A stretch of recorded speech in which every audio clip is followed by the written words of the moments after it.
Perahu karet yang ditumpangi tim SAR terseret arus banjir saat berusaha mengevakuasi warga yang terjebak banjir di Sungai Leko Pacing, Kabupaten Maros, Sulawesi Selatan. Sementara akibat cuaca buruk, penyeberangan wisata di Pelabuhan Rakyat Padang Bayi, Karangasem, Bali menuju ke Gili Trawangan, Lombok, Nusa Tenggara Barat ditutup sementara. Selamat datang di Indonesia Update, saya Maido Pelfrina. Kita langsung mulai Indonesia Update hari ini hanya di Kompas TV, independen, terpercaya.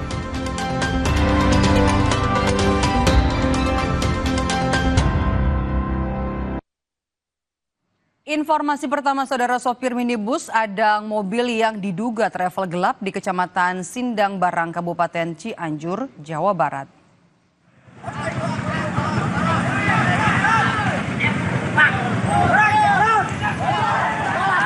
Awalnya yang diduga travel gelap itu tengah melintas, namun di tengah perjalanan dua mobil angkutan umum mengadang mobil travel dari kedua arah sehingga posisi mobil travel pun terjebak di tengah-tengah. Sejumlah sopir angkutan umum juga sempat mengepung mobil travel gelap. Kejadian ini dipicu perselisihan panjang antara sopir angkutan umum dengan travel ilegal.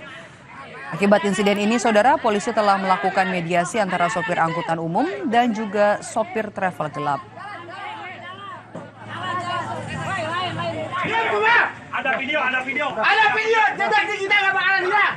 Menyikapi hal tersebut, kami Satlantas Polres Cianjur telah melakukan langkah-langkah. Yakni yang pertama, melakukan koordinasi dengan Polsek Sindang Barang terkait permasalahan tersebut, dan alhamdulillah permasalahan tersebut telah diselesaikan secara kekeluargaan dan dimediasi oleh Polsek Sindang Barang.